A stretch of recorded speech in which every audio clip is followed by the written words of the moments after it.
Oui, c'est une commune de 21 500 habitants située entre Liège et Namur, mais dont la population grimpe jusqu'à 45 000 personnes en journée grâce à son réseau d'enseignement notamment.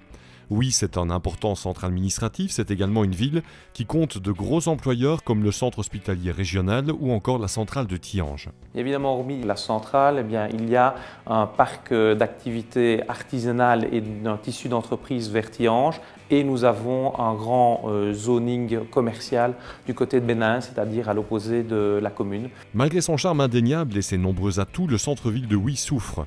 L'une des priorités du collège communal est clairement de mener des actions de dynamisation de son hypercentre pour lui redonner vie. On a réaffecté l'ancien Athénée, on va étendre le centre. On a de l'autre côté, dans le quartier Sainte-Catherine, de beaux projets également pour améliorer le cadre de vie.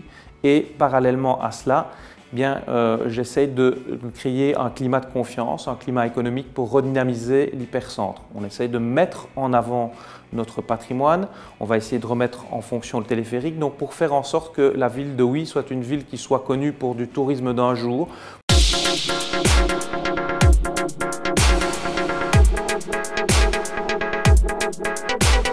On a pour cela toute une série d'événements qui créent la notoriété. Nous avons déjà accueilli le Tour de France, probablement que ça reviendra dans les années à venir.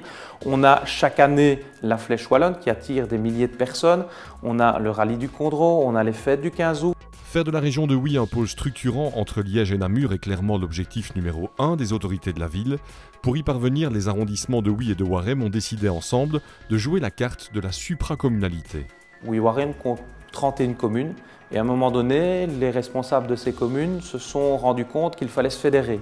Donc nous avons créé une communauté de communes dont l'ambition est de créer à travers ces pôles, à travers ces régions rurales et semi-rurales, que l'on puisse donner aux citoyens les mêmes services qu'en ville. Exemple concret, la création d'une seule maison du tourisme à Oui avec un seul label pour les 27 communes concernées par celle-ci.